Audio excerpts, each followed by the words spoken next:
गुरु जी कहते हैं दिल्ली चले जाओ तो ये मत पूछो कि जाके करना क्या है, बस चले जाओ।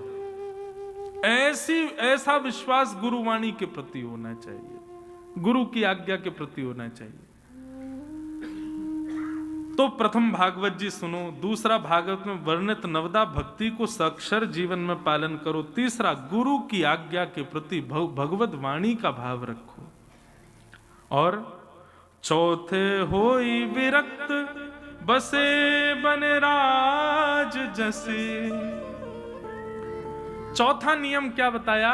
बोले विरक्त हो जाओ। विरक्त का मतलब क्या है? विरक्त शब्द सुनते ही कई लोगों के तुम ऐसे सिर घूम गए, बोले ये तो होगा ही नहीं हमसे, अब तक तो गाड़ी बढ़िया चल रही थी, भागवत सुन लेंगे, नवदा भक्ति ले आएंगे, गुरु आज्ञा में विरक्त कैसे होंगे हम? महाराज जी 7 दिन के लिए छुट्टी लेके आए कलकत्ता से, आप तो यहीं बसने की कह रहे हो, विरक्त है जाओ। बंधुओं सुनो, विरक्त का मतलब क्या है? विरक्त का मतलब ये नहीं कि आप परिवार छोड़ो, आप सबको छोड़ो, आप सब छोड़ करके और भजनानंदी बन जाओ, जटा जूट रख लो और यहां पर घूमते रहो वृंदावन। नहीं, विरक्त होने का मतलब है रहो सबके संग पर उनके प्रति आसक्ति मत रखो। यही मेरे सर्वस्व हैं, इनके बिना मैं नहीं जी सकता, ऐसा भाव मत रखो। मीराबाई ने भी ब्याह किया था, मीराबाई भी गृहस्थाश्रम में रही थी, पर विरक्त की भांति रहती थी। अपने पति को पहले ही बोल दिया था, बोले आपको जो एक गृहस्थ आश्रम का सुख होता है वो हमसे आप अपेक्षा मत करना। हम केवल अपने माता पिता की आज्ञा पालन करके आपसे ब्याह कर रही हैं, लेकिन ऐसा नहीं है कि मैं चाहूं तो कर लूं, मेरे से होगा ही नहीं, मेरे से वो सब संभव नहीं हो सकता जो सांसारिक व्यक्ति चाहता है। हाँ, निर्वहन में सारा करूंगी, पर आप इससे अतिरिक्त कोई कामना मेरे प्रति मत रखना। मतलब बंधुओं, सबको छोड़ करके विरक्त हो जाना बहुत आसान है, सबके बीच में रह के विरक्त होना ये बहुत मुश्किल है। व्यक्ति को शुगर हो गई, अब घर में प्रतिबंध कर दिया, ना तो चीनी आनी चाहिए, ना गुड़ आना चाहिए, ना मिठाई आनी चाहिए। क्यों? बोले आएगा तो मन हो जाएगा, इसलिए घर के बाहर ही प्रतिबंध लगा दिया, नौकरों से कह दिया घर के सब कोई मीठा नहीं लेके आएगा, यहाँ पे मीठा आएगा ही नहीं तो हम खाएंगे ही नहीं। एक बात तो ये है, लेकिन दूसरी बात क्या है? फ्रिज में खूब बढ़िया सुंदर मिठाई रखी है, चीनी भी है, गुड़ भी है, सब घर के लोग खा भी रहे हैं, लेकिन सबको खाता हुआ देख करके भी अपने मन पर वश कर रहा है, नहीं मुझे नहीं खाना है। श्रेष्ठ कौन है दोनों में बताओ? जो सबको रोक दे लाने से, वो कि जो सबके होते हुए भी अपने मन पर काबू करे, वो श्रेष्ठ है, जो सबके मध्य रहते हुए भी अपने ऊपर काबू करे। तो विरक्त का मतलब यहां यह मत समझिएगा कि सब छोड़ना है और वृंदावन बसना है, वो स्थिति तो है ही, वो तो कर बहुत ऊंची स्थिति है, परंतु यदि संभव नहीं है कि हम सब छोड़ के वृंदावन बस जाएं, तो तन से सबके संग रहो, लेकिन मन से सदा वृंदावन में रहो। अच्छा, एक बात कहें, जो यहां पर स्वामी जी के ये 7 नियम है, यदि एक एक क्रमशः आप पालन करोगे तो अगला वाला अपने आप हो जाएगा। यदि भागवत किसी भक्त के मुख से सुनोगे तो द्वितीय भाव नवदा भक्ति जीवन में अपने आप आएगी। नवदा भक्ति जीवन में आएगी तो तृतीय गुरु की वाणी के प्रति विश्वास अपने आप जगेगा। चौथे होई विरक्त वसे बन राज जसे, ये अपने आप हो जाएगा। फिर निरंतर वृंदावन का ही स्मरण बना रहेगा। जिस देश में जिस वेश में परवेश में रहो, राधा रमण राधा रमण राधा रमण कहो। जिस रंग में जिस ढंग में जिस संग में रहो, राधा रमण राधा रमण राधा रमण कहो। हर स्थिति में हरि स्मृति बनी रहे। तो चौथे होई विरक्त बसे बने राज जसे, और पांच भूले देह सुध छठ भगवान रास की। हाँ, पांचवा क्या है? बोले देहाभिमान से शून्य। बहुत ध्यान से सुनिए सब लोग, देहाभिमान क्या है? आप एक आसन पर बैठे हो, हम जब से व्यासपीठ पर बैठे हैं एक ही आसन पर बैठे हैं, लेकिन यदि आपको बैठा दें यहां पे, तो आप 15 मिनट बाद यूं हो जाओगे, फिर 10 मिनट बाद यूं हो जाओगे, फिर हिलने लग जाओगे, कांपने लगो, महाराज जी वहां बैठ जाए हम, क्यों बैठा नहीं जा रहा, दर्द हो रहा है पैरों में। इसको क्या कहते हैं? इसको कहते हैं देहाभिमान, देह का अभिमान। पर वैष्णव भक्त कैसा होता है? बोले देहाभिमान से शून्य, उसको अपनी देह की सुध नहीं। अच्छा एक बात बोले, हम सांसारिक क्रियाओं के लिए देहाभिमान शून्य हो जाते हैं, पर ठाकुर जी के लिए नहीं हो पाते। एक बार मैं हिमालय पर एक शंकर जी का स्थान है जागेश्वर, वहां दर्शन करने गया, तो वहां रात्रि 7-8 बजे मंदिर बंद हो गया, और पूरा बहुत छोटा सा स्थान है और बहुत सुंदर रमणीय स्थान है, माइनस में टेम्परेचर चला गया रात में। पर तभी मैंने अपने होटल की खिड़की से देखा कि रात्रि के करीब 12 बजे कुछ दंपति मंदिर के बाहर नंगे पैर खड़े हैं और हाथ में दिया लेकर के खड़े हैं। मैंने किसी से पूछा, वहीं के लोकल व्यक्ति, मैंने कि ये क्यों खड़े हैं यहाँ पे? बोले महाराज जी यहाँ की नियम है, यदि किसी को संतान ना हो रही हो तो वो रात्रि शयन के बाद दिया लेके खड़ा सुबह मंगला तक खड़ा रहे, और सुबह उसी दिया से शंकर जी की अगर मंगला आरती करे तो उसके घर संतान होती है। मेरे मन में उस समय विचार आया, मैंने कहा अगर इसको ये कह दिया जाए कि यहाँ पे ऐसे दिया ले खड़े रहो, सुबह तुमको ठाकुर जी मिल जाएंगे, नहीं खड़ा होगा, रात में इसके पांव बोल जाएंगे, सर जम जाएगा ठंड के मारे, हाथ पांव कांपने लग जाएंगे, भूख प्यास लगने लग जाएगी। लेकिन एक सांसारिक वस्तु चाहिए तो देखो देहाभिमानी शून्य हो गया। व्यक्ति व्रत करता है, नियम करता है, लेकिन यदि व्रत नियम के पीछे कोई कारण होगा तो ही करेगा, नहीं तो नहीं कर पाएगा। हम देहाभिमानी नहीं बन सकते ऐसा नहीं है, हम बन सकते हैं, पर हमको कारण चाहिए। पहले कारण बताओ तब हम ये कर पाएंगे। सोमवार का व्रत कर रहे हैं, क्यों? अच्छा पति मिले इसलिए, इसीलिए ही सोमवार को अन्न नहीं खाया जा रहा है। हनुमान जी का मंगलवार का व्रत चल रहा है, क्यों? कोई निश्चित है, कोई कारण है।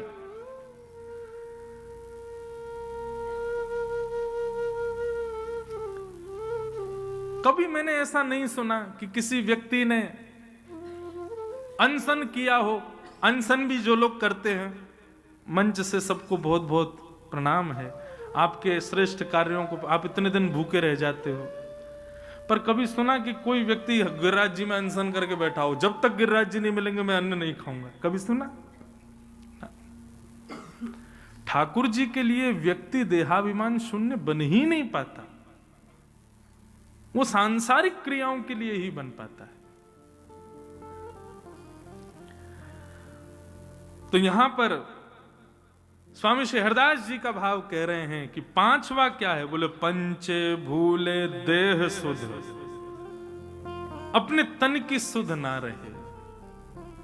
कहां है, कैसे हैं, किस भाव में, बस ठाकुर जी के हैं, हमें और कोई चिंता नहीं है। और छठे भावना रास की। छठवा क्या है? बोले छठवा ये है, इसको कहते हैं मानसी भाव। हमारे वृंदावन में मानसी भाव की पूजा ज्यादा। मानसी किसको कहते हैं?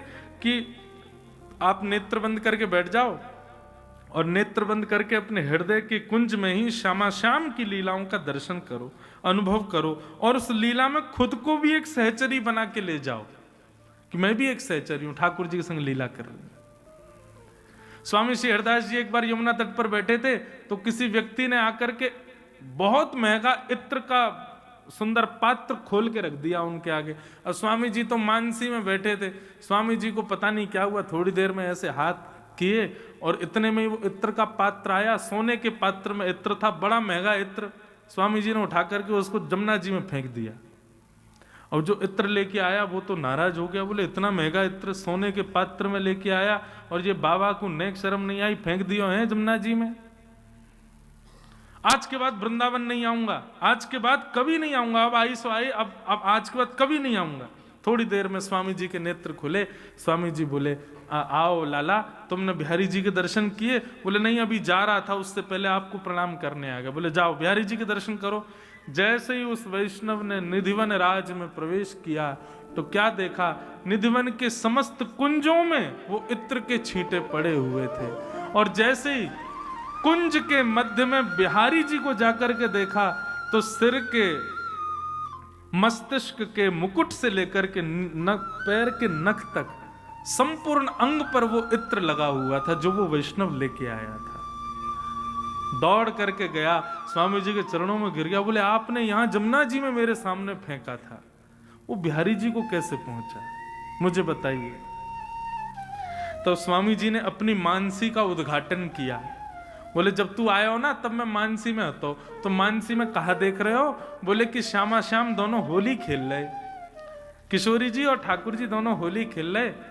तो लाल जी ने ऐसा चटक रंग लगायो किशोरी जी के, तो किशोरी जी ने आज्ञा करी मुकू, बोले अरे सखी ऐसा रंग लेके आ या कारे को और कारो कर दूं। इतने में मैं धूड़वे निकलो तो मुझको कछु ना मिलो, तेरो इत्र मिलो। मैंने जाके श्री जी को दियो, श्री जी ने लाल जी पे छिड़क दियो और वही इत्र तेरो बिहारी जी को पहुंचो। इसको कहते हैं, ये छठवीं भाव है, छठी भावना रास की। आप तन से कहीं भी बैठे हो लेकिन नेत्र बंद करते ही हृदय में श्यामा श्याम प्रकट हो जाए, कुंज प्रकट हो जाए, लीला प्रकट हो जाए और आप उसमें उन्मुक्त अपने आप को भी दर्शन करो। बहुत ऊंची श्रेणी है बंधुओं, लेकिन करना चाहो तो संभव है।